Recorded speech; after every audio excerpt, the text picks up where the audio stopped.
better cock your pistols.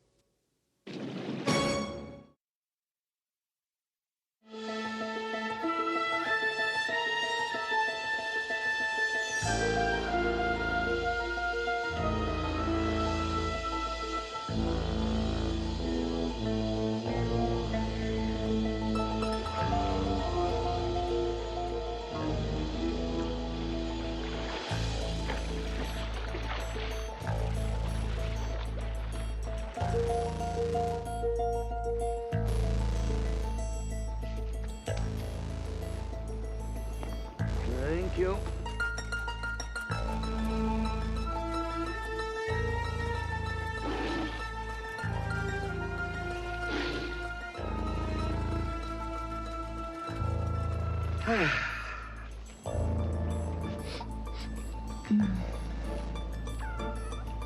Hello, Tabby. Hello, my little darling. How are you? Little hors d'oeuvre, huh? Here we go. Beautiful for you. Tabby, come back here, come back here. Tabby, I've got something for you, Tabby. Come on, Tabby. Here we go. I know where you are. Come on. Tabby.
Matt Houston used to say, if the best things in life are free, how come everyone's always squabbling over the money?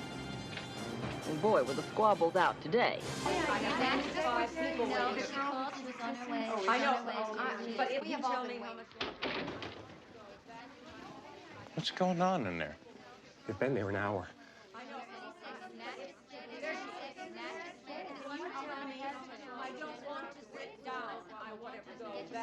Sir, I just have a couple of papers for you to sign. It's nothing important. May I, sir? Oh, help yourself, Murray. Listen, I don't believe I've ever seen you take a drink before. Oh, just at weddings. Wakes. Murray, what is going on in there? Would you excuse me just a minute? Thank you. How long are you going to be? Girls, CJ, what'd you get me into? Well, now, Houston, you're a man who's fascinated by intriguing cases. Well, this one's a dilly. Do you remember reading in yesterday's paper about the death of that cat food millionaire? Well, who could forget? I mean, they're right in the middle of Beverly Hills. A man gets mauled to death by his favorite tiger. Yes, William, folks call him Felix Randolph. One of the richest men in America, married 4 times, divorced 4 times. You mean that's what's out there right now? You got it. Wives 1, 2, 3, and 4. Oh, my heart, be still. Can we get this show on the road? We have been waiting long enough. Who's this, your gardener? Matlock Houston. May I present the first Mrs. Randolph, presently known as Mrs. Lauren Calder, Matlock Houston. Well, you will have to do. Now, we have a problem. One of us murdered Felix, and we want to hire you to find out who.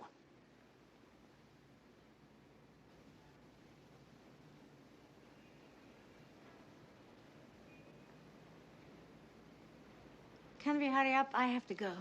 Zizi Tabori, wife number 2. I have a very important date with my masseur. Did she say murder? Don't be shocked if we don't seem grief-stricken, Mr. Houston. You see, Felix was the world's nastiest man. To know him was to hate him. This is one thing we all agree on. Except for me. I loved him. Oh, brother. Say hello to number 4. Hi. I did. For a little while. The acting lessons are beginning to pay off. Of course, the wringing hands clutched to the bosom may be a little too much. At least I have a bosom to clutch. Now. Ladies, please. It's a miracle of modern medicine. Don't give away secrets, girls. Gravity gets us all in the end. You're right, darling. We followed you in. Darling. Darling. Darling. Zizi. Ladies, just hold your horses for a minute. CJ, please. Well, Felix Randolph had a will. Now, in that will, he insisted that someone was trying to murder him. That's the word I heard. One of his ex-wives. Now, obviously, he didn't want the murderer to profit from his death, so... None of us gets a nickel until the guilty one is found. Until then, all the money goes to the support of his cats. $70 million.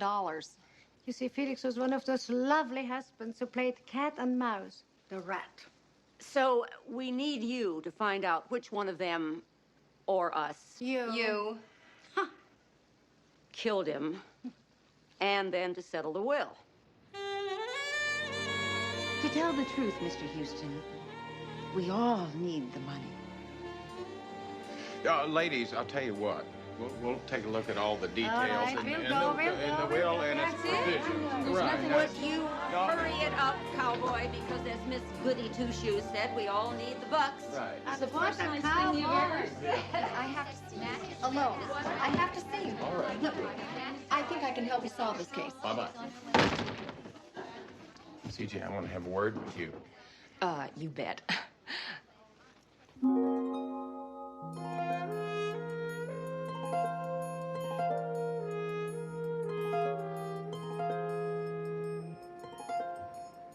You know, CJ, 4 ex-wives and a whole bunch of big cats is not exactly my style. Well, I know, Houston, but if it'll make you feel any better, he didn't do too well himself. Now, here you have Felix Randolph, famous cat food millionaire, owned the largest private reserve of cats in the world, not to mention 4 big cats who just left your office. Yeah, I guess you could call him the fearless feline foursome. Yes, you could. Good. You could. Apparently, all parties got what they deserved because the word vanity, that's Felix. He took 4 or 5 showers a day, loved to splash himself with cologne. Ironically enough, it's called Crown Jaguar. CJ, the man ran a private zoo. He must have known the danger that's involved with that. Now, why do the police think it's murder? Apparently, Novelli had a conversation with this young man, Buddy Young. He tends to the animals. He's a very simple kid, but he's very sweet. And he insists that all the big cats are kept under lock and key all the time. It means the killer cat had to be let out of the cage. So it seems. Yeah. Houston, where are you going? Well, I'm going to go out to Felix's Beverly Hills cat farm, see what I can find out. Now, meanwhile, you dig up what you can on the ex-wives. If we're lucky, we'll find out that they all did it.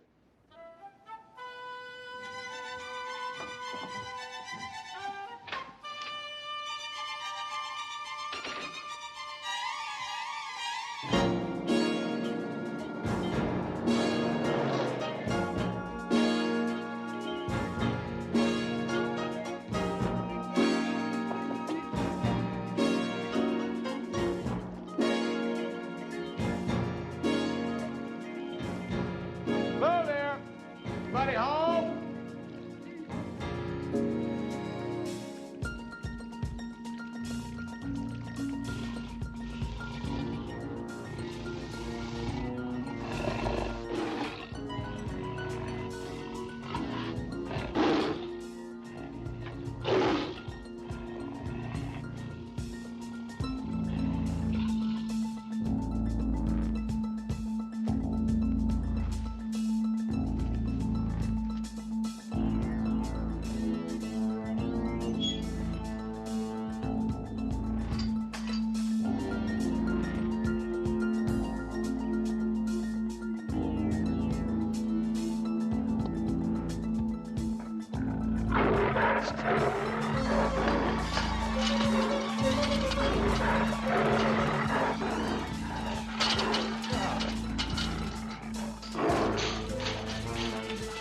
Help!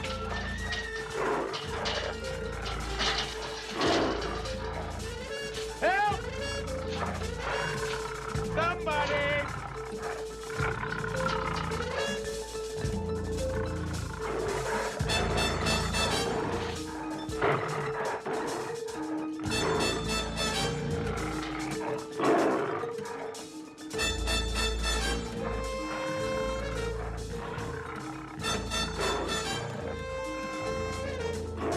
Hello? Anybody home? No way now. Pasha? Bad boy? Back in your house. Good. It's okay now. I'm sorry. I let him out when I was washing the cage.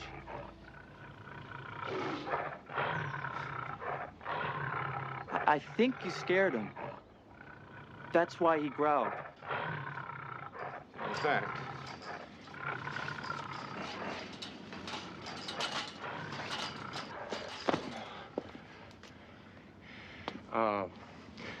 Is this the tiger that killed Felix Randolph? They're gonna take him away. They're gonna put him to sleep. Pasha's a good tiger. He's pretty old, though, but he doesn't see so well anymore. He used to let Mr. Felix pet him Mr. Randolph used to pet this tiger? a long time ago. Maybe tigers forget. They're not like elephants. Well, hello, Vince. Hello, Houston. What are you doing out here? Well, some folks asked me to look into this. Hello, Lieutenant Novelli. Hi, buddy. Listen, son, we're going to ask you to come along with us. Where? Down to the station. We want to talk to you down there about Mr. Randolph and how he was killed. But I told you already. What's the matter? Gently. Vince, what's going on here? Buddy, I have to arrest you for the murder of Mr. Randolph. Me? Put him in the car and read him his rights. I don't believe this. I didn't do it. I wouldn't hurt nobody. Who's gonna water the animals? For crying out loud, Vince, you gotta be kidding me. Oh, don't make me feel any worse than I already do. The kid knows no more about murder than a hog knows about a buggy whip. Now, why don't you tell me what's going on? Give me a better suspect. Nothing would make me happier. I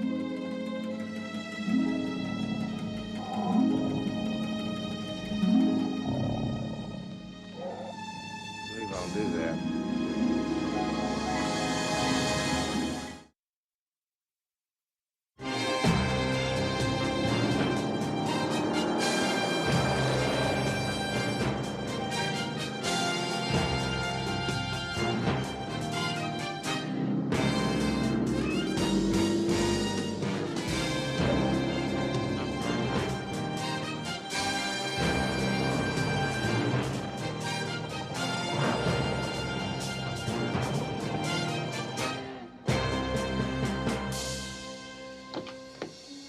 By morning, we dug up the personal histories on Felix's ex-wives. The info on Ava, his last wife, was short and to the point. Felix had gone to Las Vegas on a toot and had tooted just a bit too much, waking up in a hotel room with a hangover and a new bride formerly fourth from the right on the chorus line. Hello? Anybody home?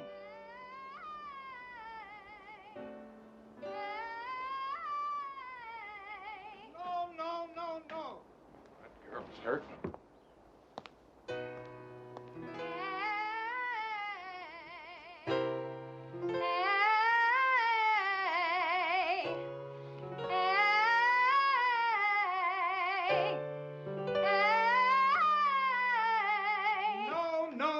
No. Listen. Oh, Mr. Houston. Come on in. We'll continue later. I'm so glad you've come. I just heard the good news. They arrested the guilty man. Isn't that wonderful?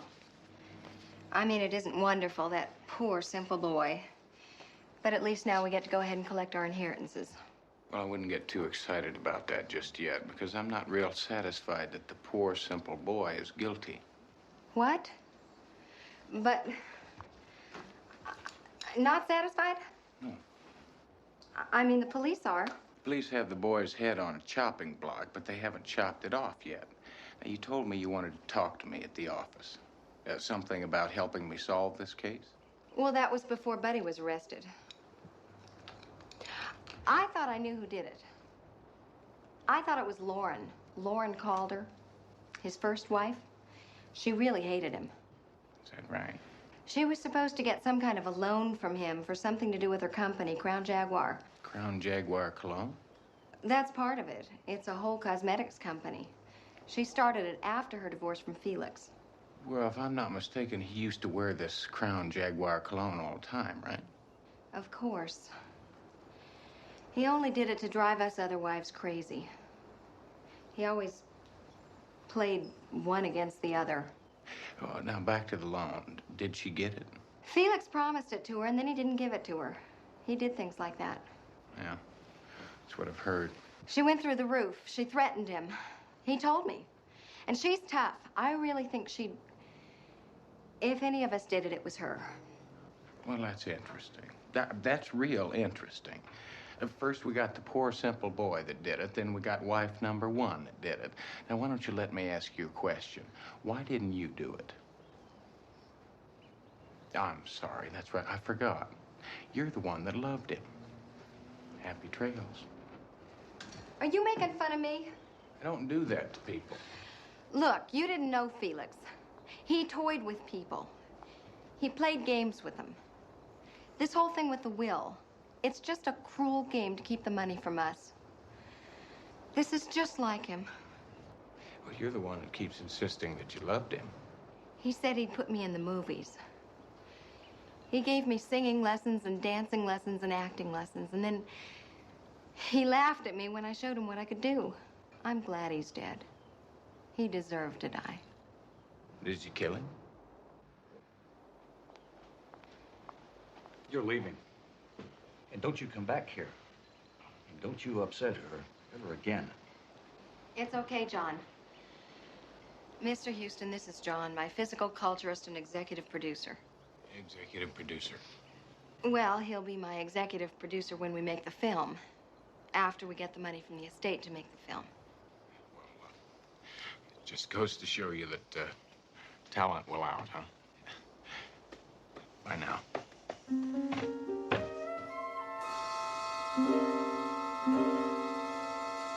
Yeah, CJ, just checking up on you. Listen, did you get Buddy bailed out of jail yet? About 2 hours ago, we took him right back to the estate. Tell him. Tell him. Tell him how much. That's Murray saying hello.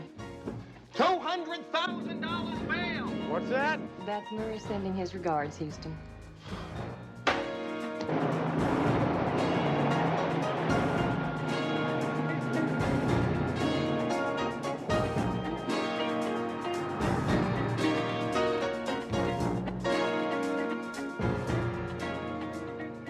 Oh, you straightened that hem. Good. That looks pretty. All right, thank you. You all look very nice. Tell Alfred we may do some stills today.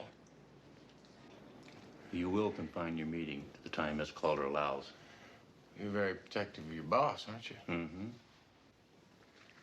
Why, Mr. Houston, perhaps you're just in time to give us a man's point of view.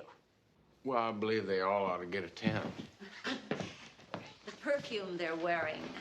You have a nose for scents? Well, I'm willing to learn. Well, would you mind? Give us your opinion as to whether or not the fragrance fits the occasion. For instance, game time, our little beachwear girl over there, and on the end, the evening dress. Well, I'm willing to give it a whirl. Game time, huh? You seem like the athletic type. I'm a real good sport. I'll bet you are.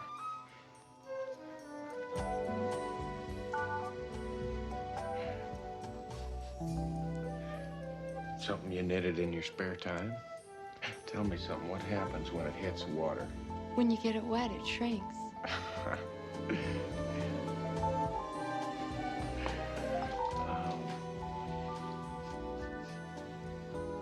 Evening. Oh, boy, what a nice way to end the day. Perfume, Mr. Houston. Oh, right. I'm sorry. It all seems to match up fine. I like it a lot. Thank you. You report photography. 555-2200.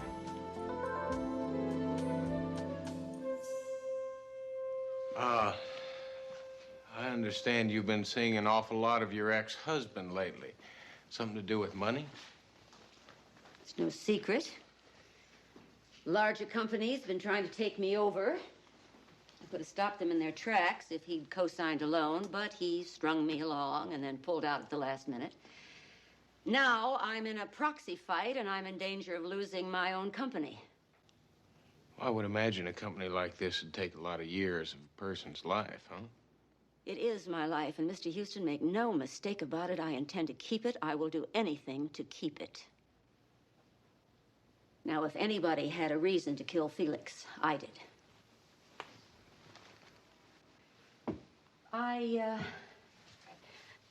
I married Felix when I was 16. Oh, he was no millionaire then. He was a butcher's helper. I collected the scraps and ground them into cat food, and I went out and peddled to the housewives, and I made the deals, and I built that fortune the same as he did. And you needed a loan from him, right? $20 million just till the end of the month. Instead, he let me sink and laughed at me all the while. Well, now that he's dead, you'll inherit at least that much, won't you? Houston, I built 2 fortunes. Do you really think I'd kill him to get out of a jam? No, I didn't kill him. But I dedicate a statue to the one who did. Who might the statue look like? Darling, can't you guess? I see. Mr. Houston was just leaving. Oh, that's my favorite suit. Thank you.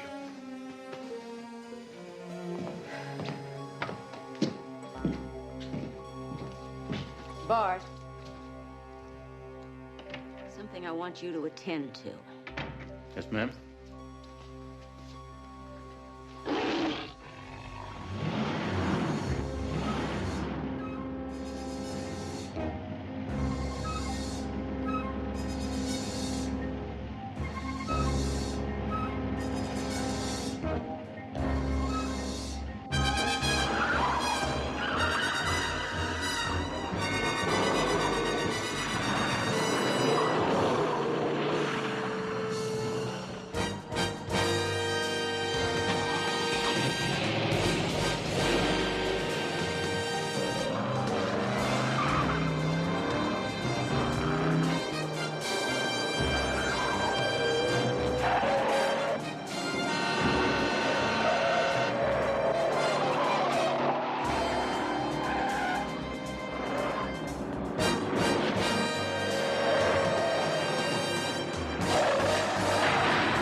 Why would Buddy try to kill me when I put up his bail?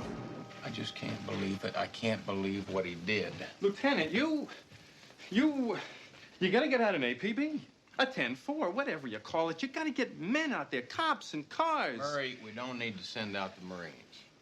Oh, sure. Joke about it. But we put up the bail money, $200,000. That kid ran off with $200,000 of your money. Murray, don't get ahead of yourself. Nobody runs off until they don't show up in court. Every minute we're talking, that kid's running. Our money is getting further away. I can't make them understand. Murray! Our money... Would you get me some coffee, please? Sure. No, not this kind. You know the kind I love. The kind I drink at the Oiler games.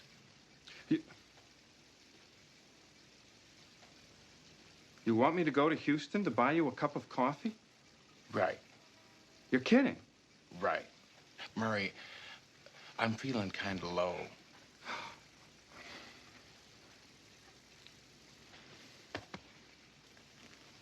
Gotcha. Houston, I appreciate you've got a big heart. But I told you were playing with fire when you bailed that kid out. Vince, I can't see him in jail. Well, where is he now? And Murray was right about one thing. I gotta put an all-points bulletin out on that kid. Oh, come on now, Vince. That's getting a little dangerous. I mean, we're not dealing with Jack the Ripper here. I know. Houston, he tried to kill you. You can't put him in custody, Vince. The boy does not communicate very well. I'm afraid he's going to do the wrong thing. I gotta put out an APB. I'll add a caution.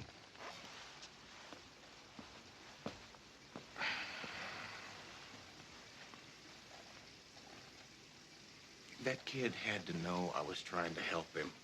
He probably went back to the estate. From everything you've told me about him, he isn't very comfortable outside the world he knows. Yeah. Yeah, but there's got to be an explanation for what he did. Now, what are the possibilities? Somebody put him up to it. Or he's trying to cover for somebody. Whatever it is, that's what we got to find out.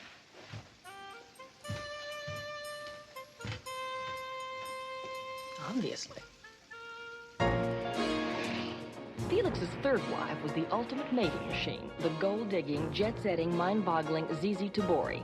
It was a wild ride while it lasted. Today, she runs the Aphrodite Health Farm.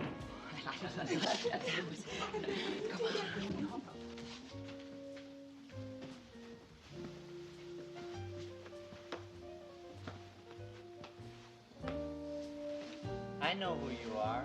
You're Matt Houston. Right.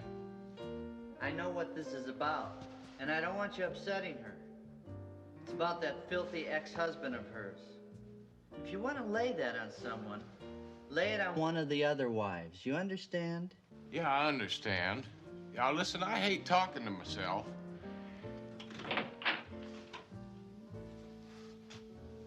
Or you'll have to deal with me. Get it? Loud and clear. I want to be sure we understand each other. I hate to get rough. I just want to ask her a couple of questions, if it's all right with you. She's in there. Thanks.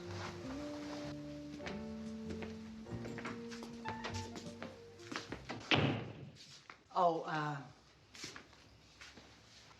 remember what I said about getting rough? Yeah, I wouldn't want to chance that. Karate!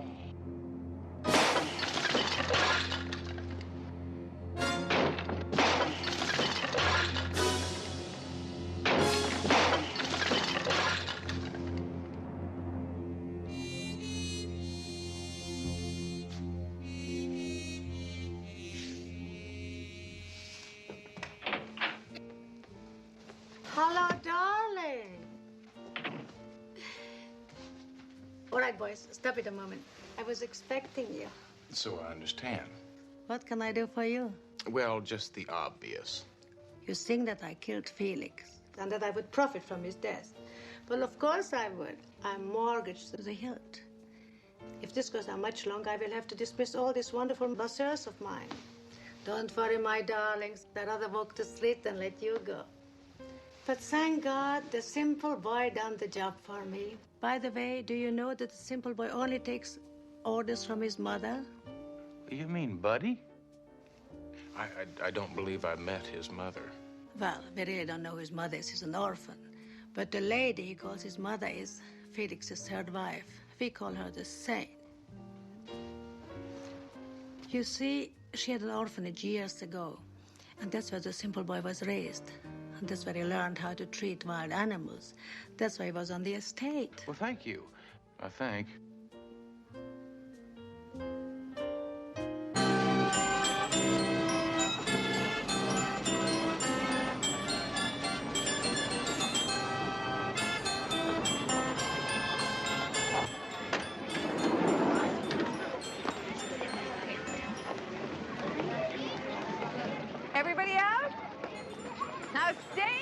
together, please. Is they are. Mr. Houston, well, what brings you down here? Well, I tried to get you at the house, and they told me I'd run into you out here. See, I'd kind of like to talk to you about Buddy. Buddy?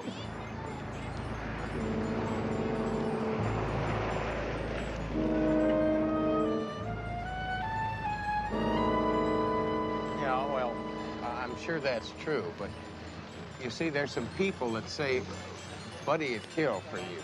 Is that right? That's a terrible thing to say. Well, I know that, but do you think he would? I should have killed Felix. You know that? He's hurt everybody he's ever touched. He even wanted to pull the plug on the children's home. End it all. Just like that. Of course, he owned the land. And I don't have any other money. Not real money. Not what it would take. Listen, did Buddy know that? I guess so.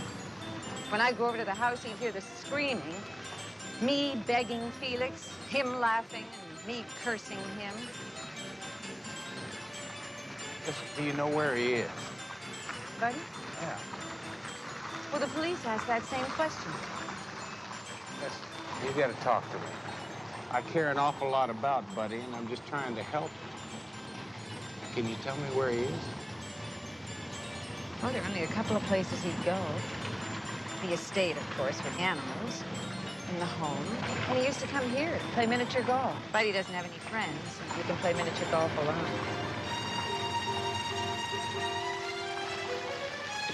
Buddy! Hang on a minute, I want to talk to you. Buddy!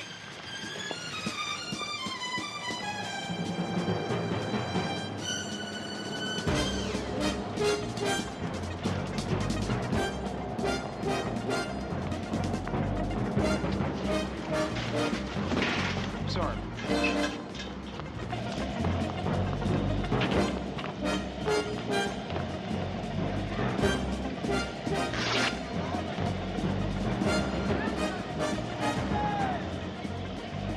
Here, give me that rope, Bert.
Trying to kill, Buddy? You or me?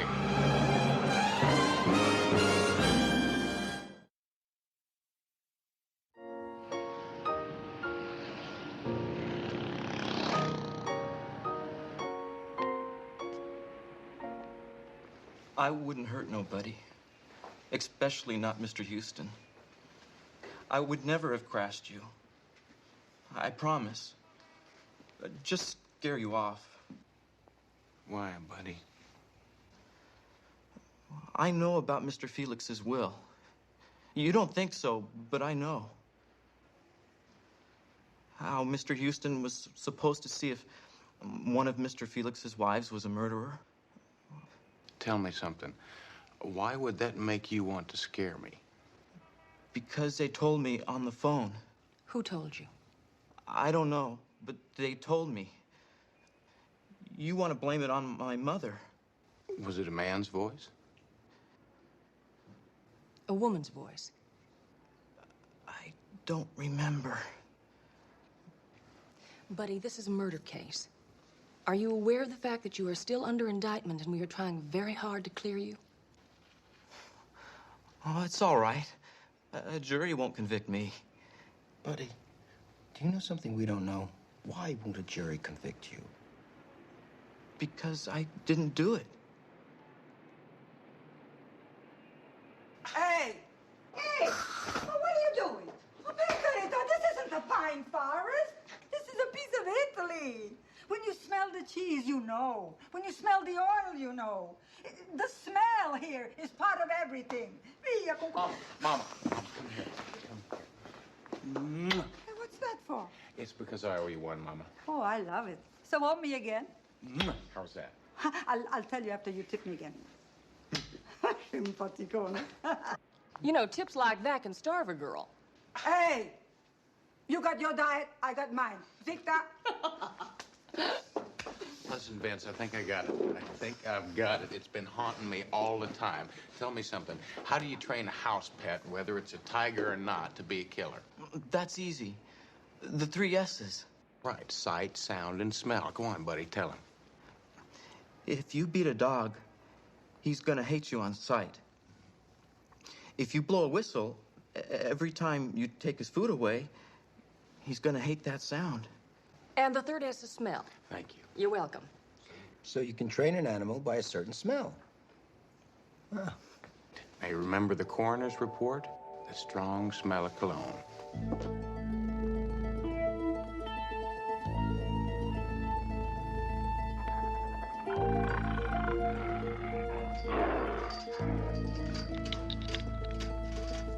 Now, buddy, this is the bottle of Crown Jaguar cologne that we took off Felix's dressing table.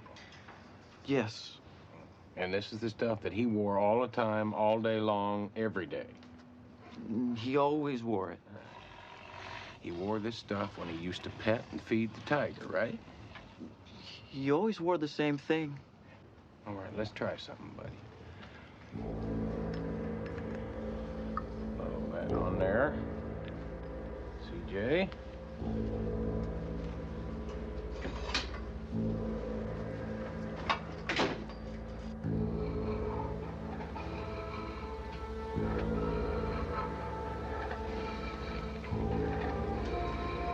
Now, that is the bottle that we found on Felix's body the morning he was killed. That's the bottle.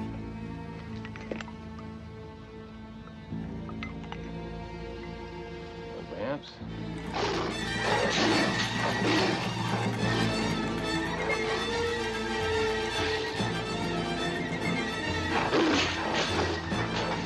Oh, look at that. Makes a difference, doesn't it? Now, that bottle has been tampered with, and I think it's going to tell us who killed Felix. CJ, I want you to get on the horn, call the 4 ex-wives, and get them out here as soon as possible. Get them here voluntarily? You gonna sell tickets?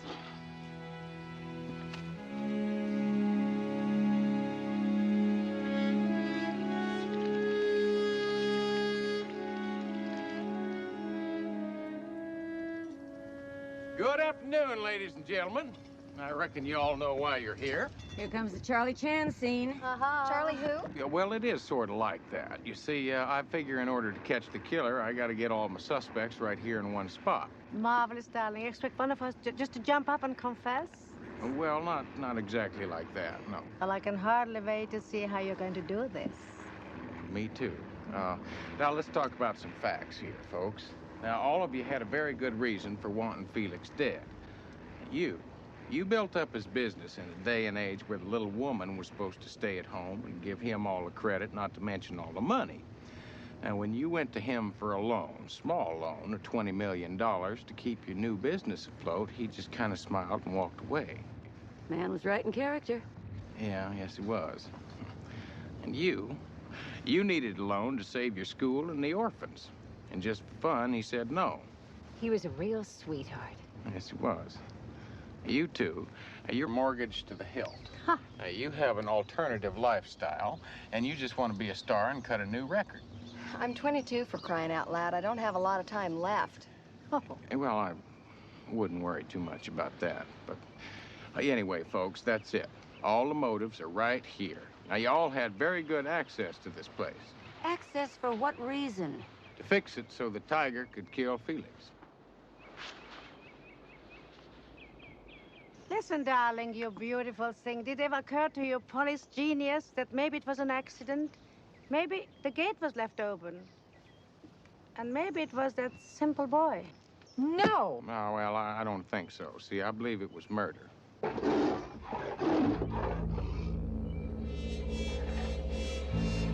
Oh, my God, that's Pasha! Don't run. Move away slowly. He'll attack.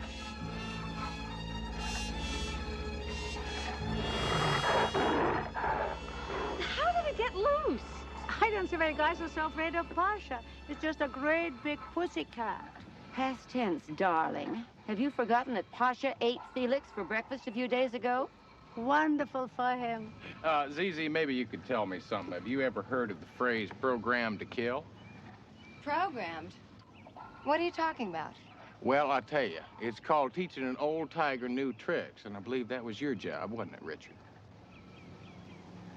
Job? Well, you see, while ZZ was keeping Felix busy up there in the house, you were training that tiger to hate your special brew perfume. Hated enough to kill anybody that was wearing it. Darling, beautiful thing. You have no proof. Well, then you wouldn't mind if I just gave you a little spritz of Felix's cologne, huh?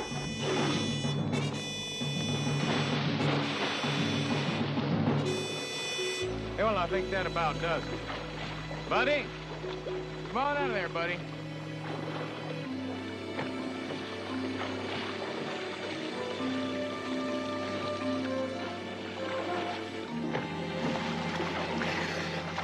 Why didn't Pasha kill me? Well, I'll tell you, that's because this isn't really the death bottle. It's down at police headquarters where it belongs.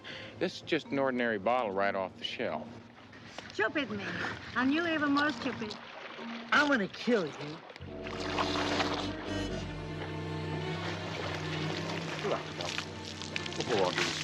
Oh, you got it, gentlemen. It's all yours. Karate! Come here.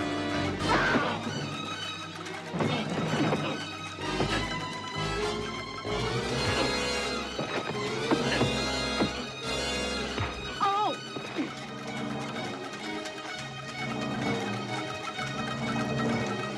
Look, this is pointless. I don't want to hurt you at all right? Vince, come on now. Let's get this thing over with, okay? Didn't you call him? He's supposed to be here right now. Vince! Vince! Karate! Tiger!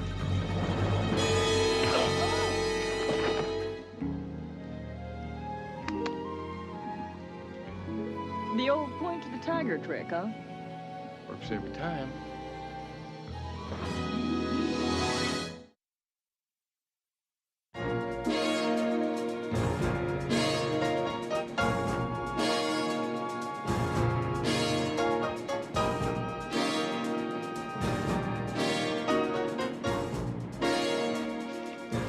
But, Mr. Houston, all this should be receipted. I will get the names and addresses and issue checks. Murray, checks take forever. You see, the people who sell popcorn and handle the boat rides in this world all have bills to pay right now. Just pay them what I owe them from yesterday. If you insist. Yes, I do. I insist. Now, also, you tell them that the orphan kids have got a free running tab at their places until this runs out. And when it does, tell them they can come back for more. Sir, these are $100 bills. Right. Good night, Murray. Good night, sir.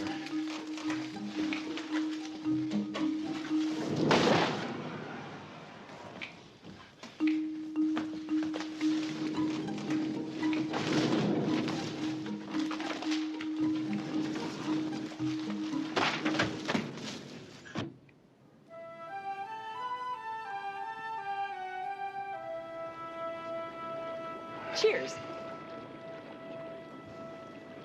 You know what's so terrific about working with you, Houston? What's that? Everything.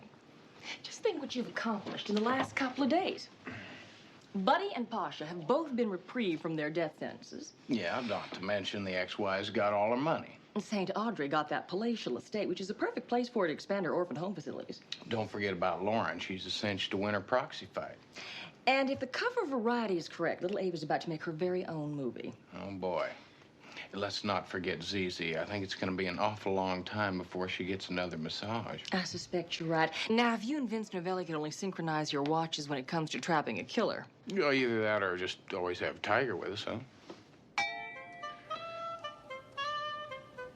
Or maybe not.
That's real nice, Miss Bailey, but I tell you what, see, you're not really following through with your backhand. Which is precisely why I hired the best instructor on staff here, Mr. Garrett. Houston, we've been here for 2 weeks. Now, I love my vastly improved overhead smash, but I sure hope we wrap this up soon. Well, CJ, you don't just set a trap and expect to catch a world-famous jewel thief overnight. Well, I hope my medical insurance covers tennis elbow. Me too.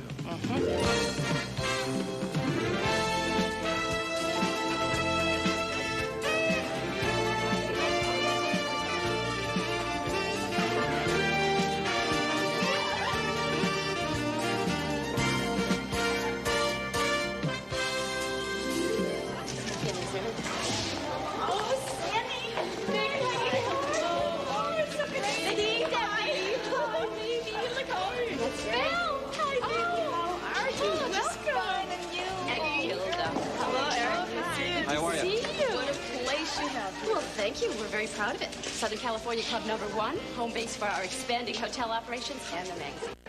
Club #2 is under construction as we speak on Maui, and with any luck, it'll be ready for next year's contest. Maui? I don't know about you girls, but I'm definitely entering next year's contest, too. So am I.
CJ. Get a hold of hotel security and tell them our man has taken the bait.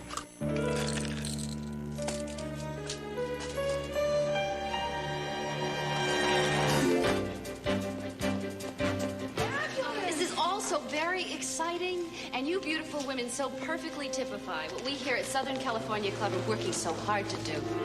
Hold it, Armand. I said hold it, Armand. Sorry, stay down.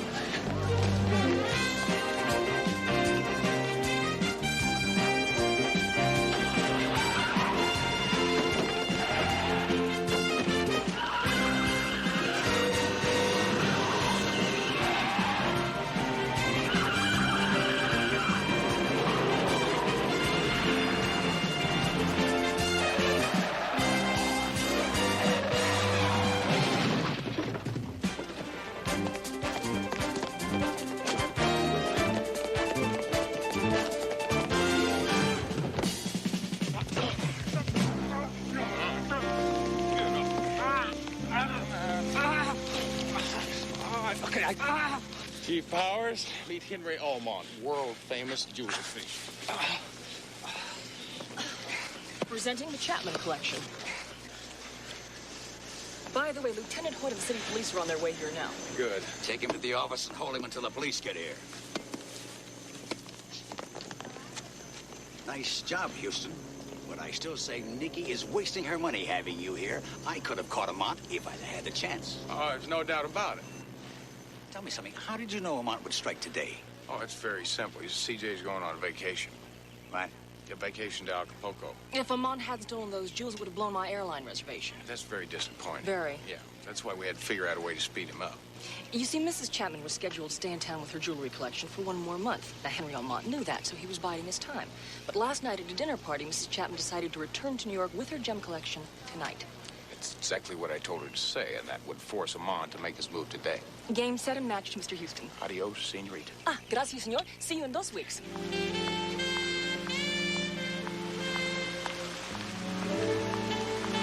Excuse me, miss.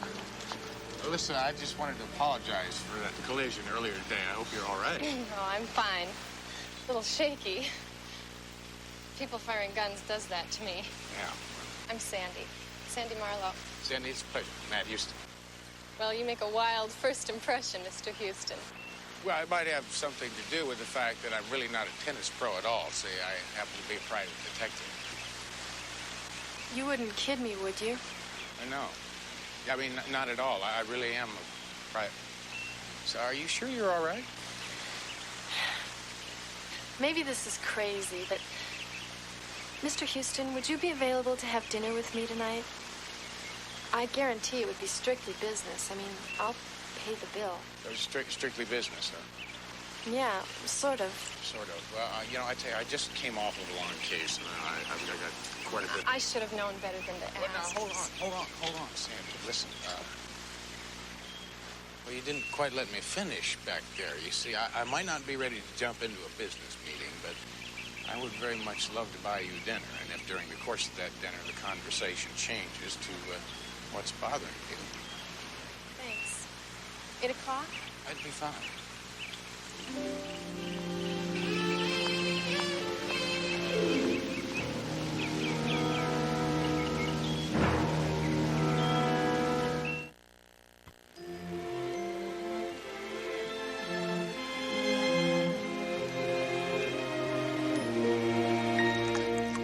Thank you.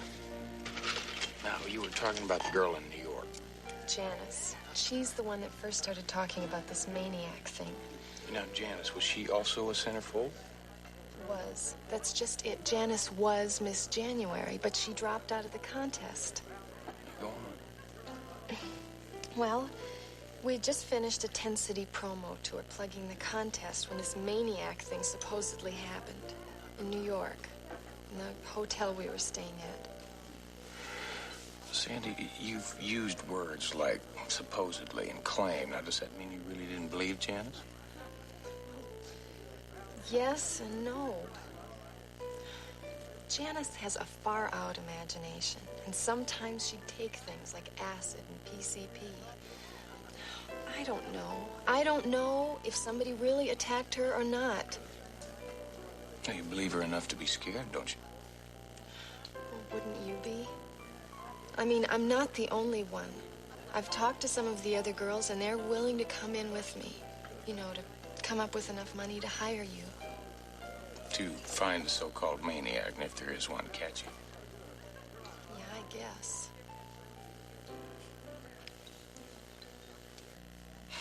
And for my money, you can start with that creep over there.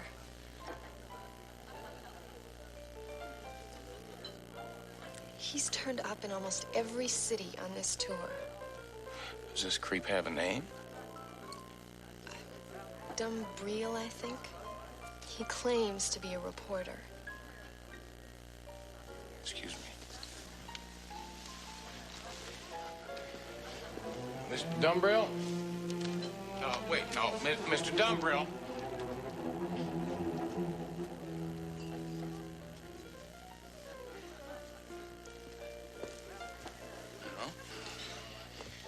You see what I mean?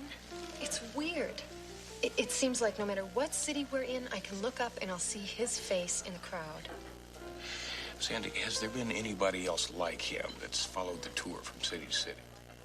Not that I know of. Not that isn't connected with the contest. What will you do first, if you'll take the case? Well, first I have to determine if there really is a case. And the only one who can help me do that is the girl who saw the supposed maniac. Janice. Right. Now, I will get in touch with the contest officials. Maybe they can help me get a line on her. You know, I feel better already.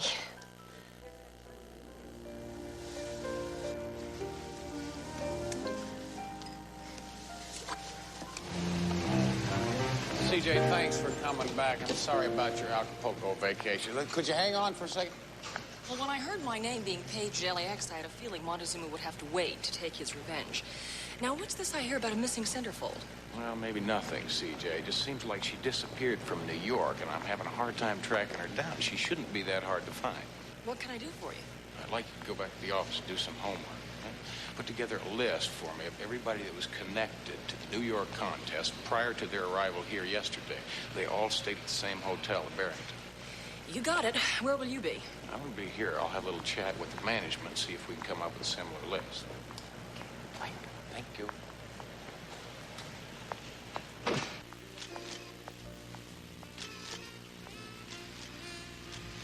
Thank you.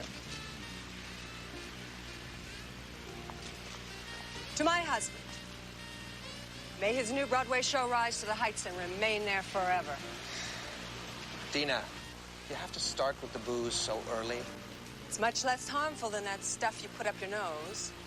Besides, who's paying all the bills? Did Variety print your story? Oh, yeah. Yeah, they printed it. They buried it on page 19. Orson, it has been quite a while since your big hit play. Perhaps they thought it was just another of your publicity stunts. Why? Because I cast a centerfold in the lead? Question is, can your star of tomorrow even win this centerfold contest? She has to. Well, I mean, Gilda's a natural. She has something very special. She could be another Hepburn, Bergman. She's got it all.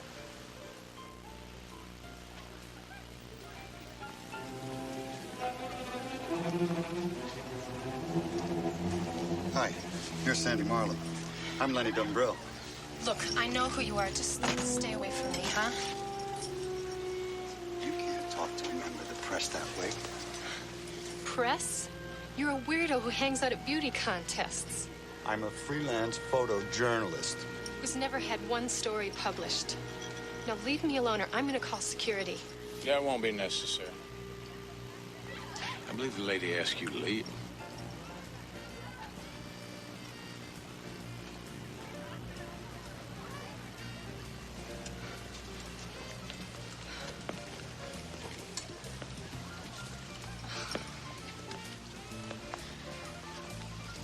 Thank you.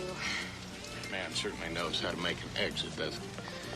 Now listen, I've got quite a few friends on the police force, and they're all trying to find out exactly who he is, so don't worry about it. Did you find Janice? Not yet. She left New York 2 days ago, but so far she hasn't showed up at home. But just don't worry about it. We're going to find her. I really feel safe when you're around. Okay, Val, honey, that's it. Sandy, baby, you're up. I gotta go. Alice, you have time for a drink, lady? Meet me in the bar in an hour.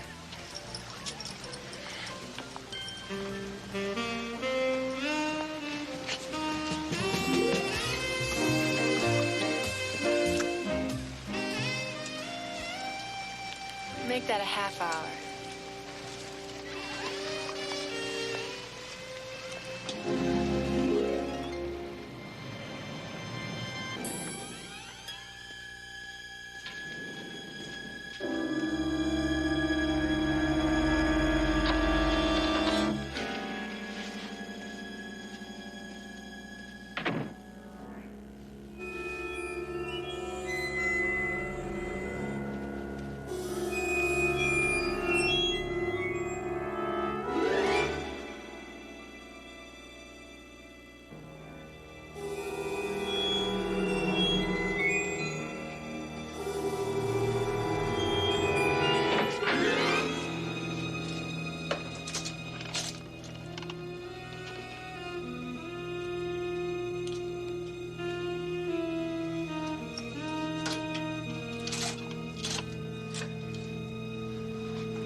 Sandy?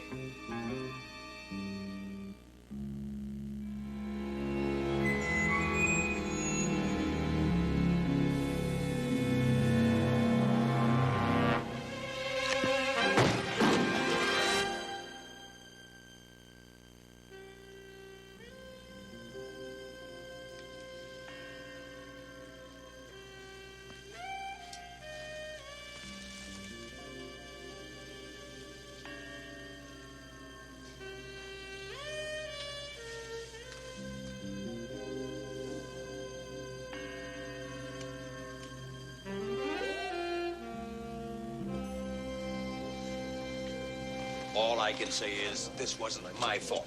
If that girl thought she was in trouble, she should have told me. I could have protected her. Who are you? Powers, Chief of Security. Lieutenant Hoyt. I want a list of every guest in this hotel, also every employee.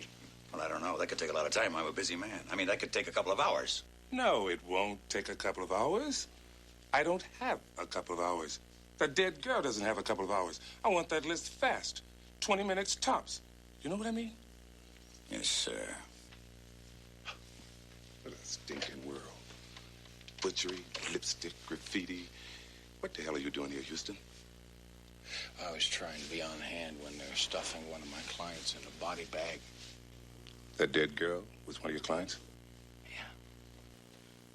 You see, she hired me to find out if there was a maniac stalking her.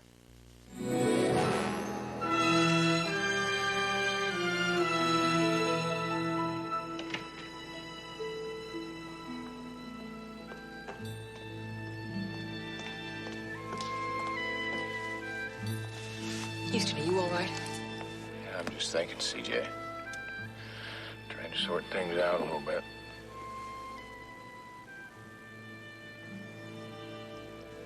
It wasn't your fault. She trusted me, CJ. And you did everything you could. Did I? She was scared, now she's dead. Houston, her best friend is here, the girl you wanted to talk to. She's waiting for you in the office. I'll be in a minute.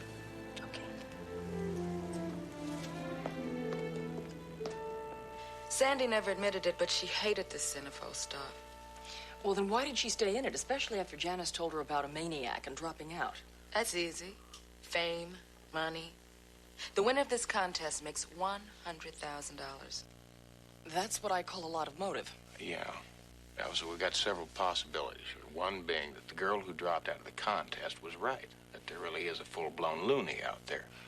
Or somebody's taking advantage of the maniac rumors and killing these girls for the prize money. Yeah. Listen, one of the reasons why I asked you here, we want to ask you a couple of questions. Now, is it safe to say that Sandy was a favorite to win the contest? Well, everybody sort of thought that the contest was between two girls, Sandy and Gilda Rivera. Certainly see why she's a top contender. She's a beautiful girl. And she's very talented. She's co-starred in a couple of films, and she's just been signed to star in a Broadway play. Mr. Houston, Eric Jason's on the phone for you. Thank you, Chris. Houston. Nikki wants to see you at the conference room in the hotel. She says it's very important. It has something to do with the murder. I'm on my way. Listen, well, I have to run off right now, but is it possible that maybe you could stick around here? CJ needs to ask you some questions. We want to try and get a line on everybody connected with the contest. Sure. Thank you.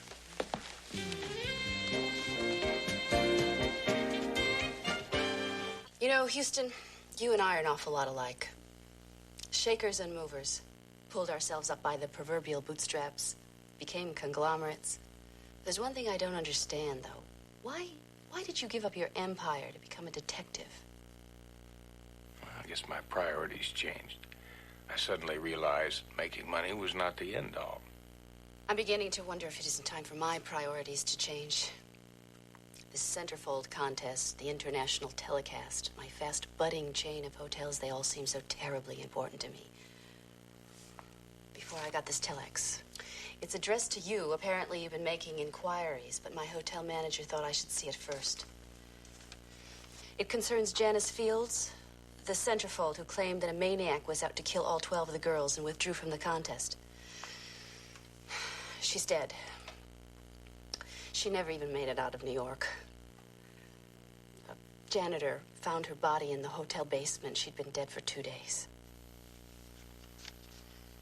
She was stabbed to death. With a knife, the same way Sandy was.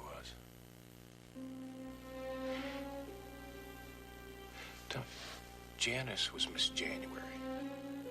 Sandy was Miss February. That means the killer is working chronologically. Now, who is Miss March? Oh, Miss March, Gilda Rivera. What room is she in? Oh, I don't know. I can't think. Well, you've got to think. We don't have time. 602. 602.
Janice, and now Gilda, all stabbed to death.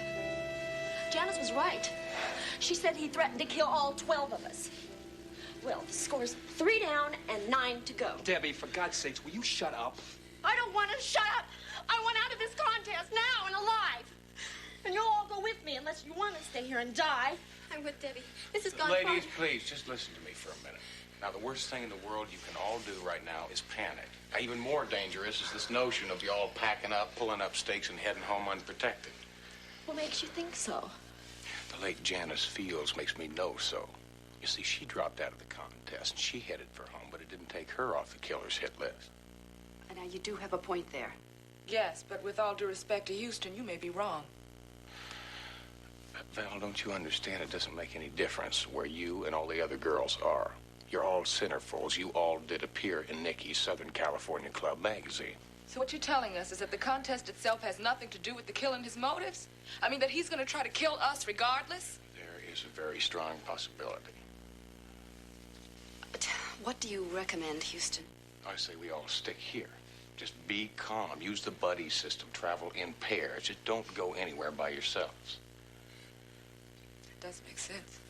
Now, Lieutenant Hoyt is on the phone right now. He's going to have security men here around the clock. Oh, great. Great, but there's still no guarantee, right? Guarantees are a little hard to come by. But we have all got the best police protection. We've all got common sense. Now, if we use it, we're all going to be just fine.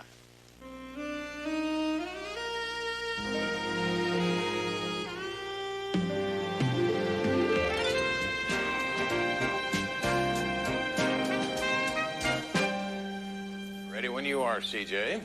Oh, I was ready about 20 minutes ago, and it was still only 5 o'clock in the morning. Now, I punched in the key players who were in New York when Janice was killed. Starting with Nikki Sheffield. She began as an actress, apparently a very good one. Then she became a one-woman conglomerate when she started the Southern California Club. Not to mention her Southern California Girly magazine. She also managed to get herself in hock to the IRS for $3 million. Now, I checked that out, and her empire is in jeopardy. But she can get out of hock if she has a blockbuster rating on the centerfold telecast. You mean pay TV? Nikki will receive a fixed sum of money for every household that tunes in, and the telecast will be worldwide. Well, CJ, that's a pretty cold-blooded thought. I mean, to kill 3 centerfolds just to increase your audience, you know, publicity reasons, hype. Well, here's Eric Jason, the photographer. It's also Nikki Sheffield's right arm. From what I have seen and heard, if Nikki ever got in trouble, he could probably... Kill for her. Right. Who's next? Orson and Dina Lowe. He's the Broadway producer, and she's the bottled and bond spouse. Now, he's the man who wanted to take Gilda Rivera, the last victim, and make her into a Broadway star. Well, CJ, it sounds to me, I mean, losing his star and all makes him more of a victim than it does suspect. Maybe. Last but not least, Lenny Dumbriel. He's the self-proclaimed freelance reporter who's actually a beauty contest groupie. Sounds like an expensive hobby. How's he do it? Once a month, his parents send him a 4-figure check to stay out of their lives. Greater love hath no parent, huh? He's very, very bright, high IQ, and a social misfit. A good word for him would probably be weirdo. What else does our friend do besides be a professional girl watcher? Well, now, don't get mad, Houston, but I saved the best for last. This is the dessert. Came in about a half hour ago. Dumbriel, besides being a weightlifter and indulging in a smattering of satanic worship, is also a Charlie Manson groupie. CJ, you know this for a fact? Watch this. Look like someone you know? Well, it could be Dumbriel. How can you be so skeptical? Look at this.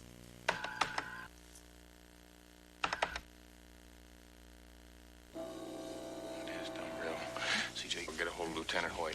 Well, don't go so fast. That was just a teaser. Houston, be careful. He was in a mental institution.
Blew it, Houston.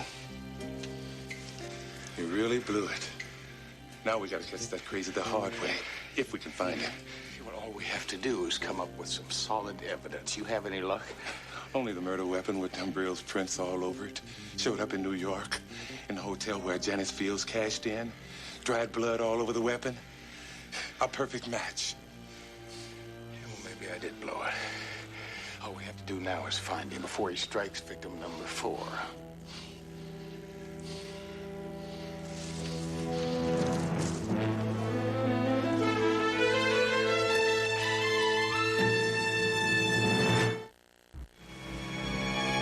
All right. Sealed off the resort perimeter. That means our suspect is all boxed in. Harrison, I want you to take your men and begin a sweep of the grounds. Move it out. No civilians, Houston. Get on back to your hotel room. No, wait, I'm going with you. And there's not a thing you can do to stop me. You see, I'm good, I am trained, and I am partly responsible for that murderer still being out there. More important, I do not want to live the rest of my life with murder number 4 on my conscience. Now, you just sent all your men off. You go out now, you go out alone, no backup. The way I figure it, you need me. Well, I see we made it in time. In time for what? Manhunt. Lieutenant, me and my men are at your disposal. Powers, I want you and your men to go back where you came from and stay the hell out of this. But these are the cream of the crop. It's more like a lynch mob to me. Well, from what I've seen, you guys need all the help you can get. Go home, Powers. This is strictly varsity action. I totally disagree. You know, you might have sold me that bill of goods earlier, Lieutenant, before 3 of my girls were brutally murdered. Nikki, I strongly recommend it, but he does exactly what Lieutenant Hoyt tells him to. This guy's got to be caught, Houston. All right, now hear this. I don't have time to stand here and debate. But if anybody, repeat, anybody in this group in any way interferes with any officer in his course of duty, you're gonna find yourself behind bars.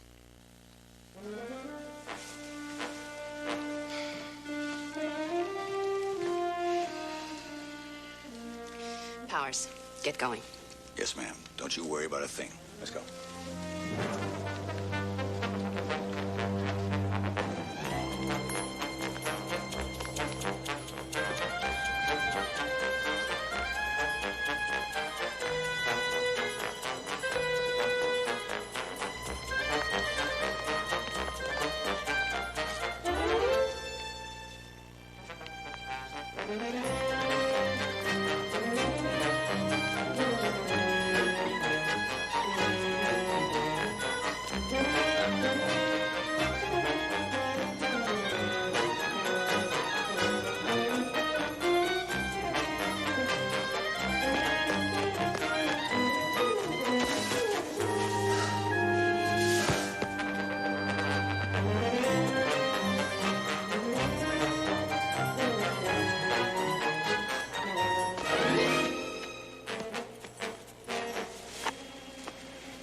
You can back me up, Houston. Well, I don't think we need to get that severe. Let's go.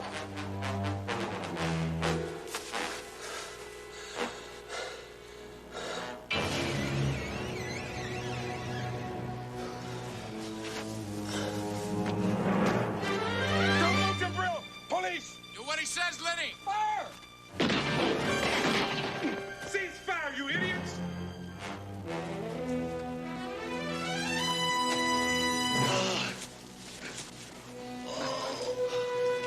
I believe he's gonna make it. No thanks to this lynch mob. Get him to the hospital right away. Disarm every one of them, read them their rights, and book them on attempted murder. Hold it, Lieutenant. Drumbill fired first. We only returned his fire. Damn it, Powers, he didn't even have a gun. Somebody fired that shot. Who cares? We got the killer. Do we? I want to talk to you. See you later, Houston.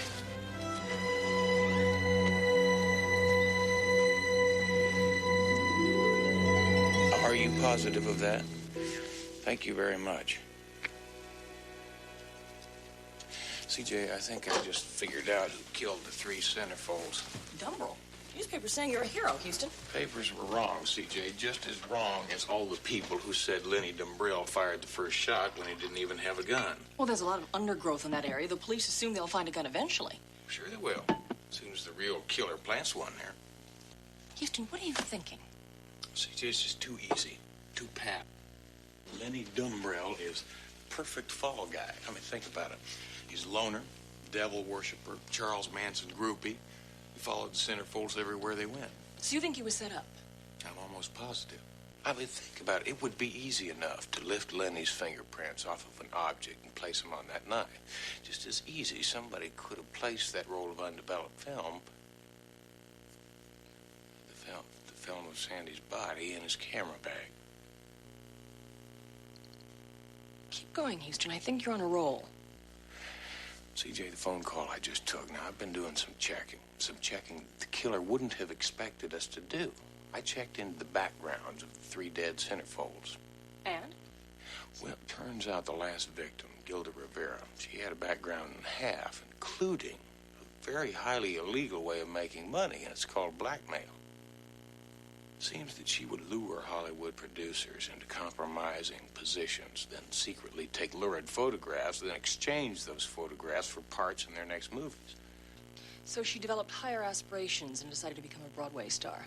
That's when she zeroed in on Lowe. She boxed him in. She threatened to ruin his marriage if he didn't star in his next production. But Lowe knew that she'd never make it to Broadway because she'd be far too dead. So Lowe killed Gilda to preserve his marriage. And his wife's $20 million. Then who killed Sandy and Janice? A man who wanted the world to believe that there was a maniac on the loose.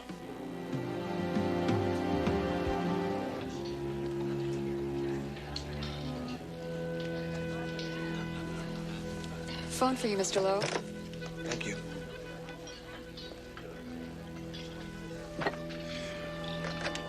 Yes, Orson Lowe. Yes, I'm a friend of Gilda's. Who's this? I'm the person who's in possession of the negatives featuring you and Gilda Rivera. Very interesting stuff, Mr. Lowe. I'm aware of the fact that those negatives are valuable. But because I have a little cash flow problem, I'll mark them down to $10,000 just for you. $10,000? I don't carry that kind of cash around with me. Well, that's why they invented banks, Mr. Lowe. 1 hour, all cash. Meet me at the tramway. By the way, I'm the one who won't be wearing a carnation.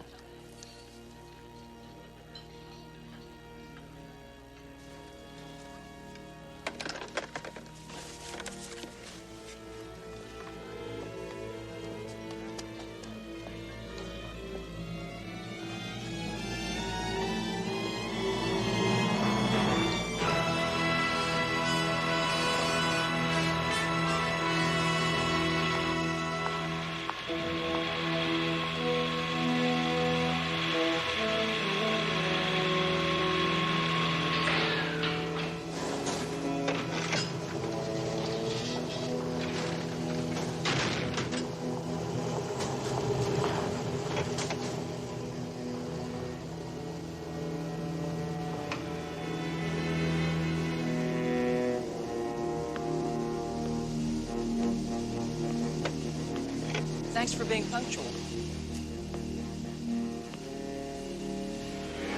Just exactly who are you?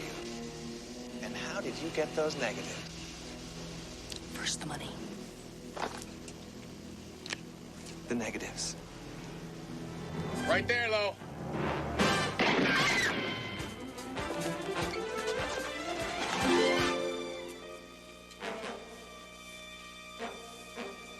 Houston! How'd you know it was me? Well, I didn't really know for sure until you showed up here. Question. Why'd you kill 3 girls just to silence one blackmailer when you could have killed your wife and inherited $20 million? That has been my problem all along. I guess Dina knew if she ever put me in her will, it'd be like committing suicide. You mean to tell me you killed 3 girls just to protect your meal ticket? Yeah, I guess that was a little selfish, wasn't it? Sirens are coming here, Lowe. Would you throw down your gun, or are we gonna have to play hardball? All right. I said I was selfish, not crazy.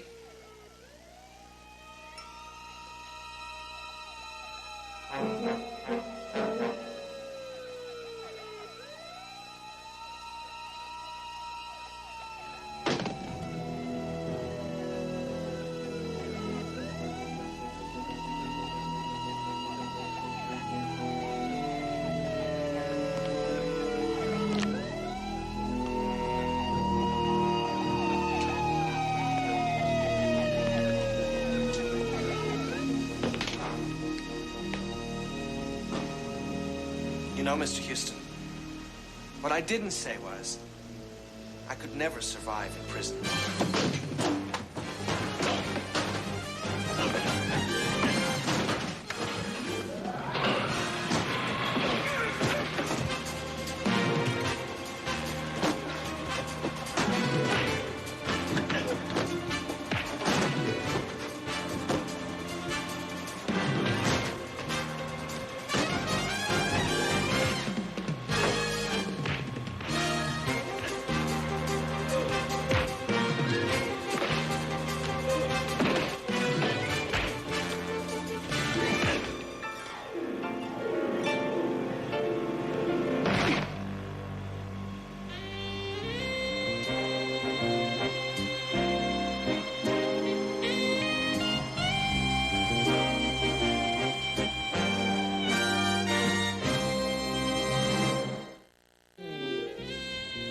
Houston, come on!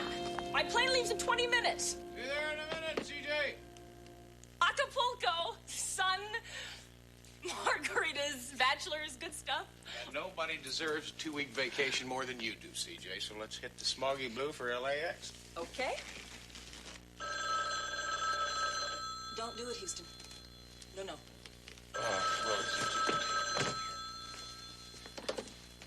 Houston. Yeah.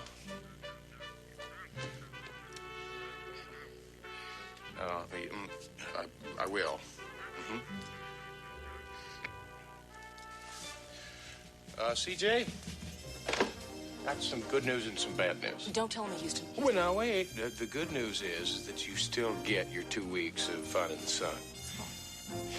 The bad news, however, is I'm not real sure when you're going to get it. See, now, we just got a nifty case. There's this business tycoon. Now, he's been arrested for killing...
We'll meet you at the side gate. If we're not out in 3 minutes, hey, don't worry, I'll find you.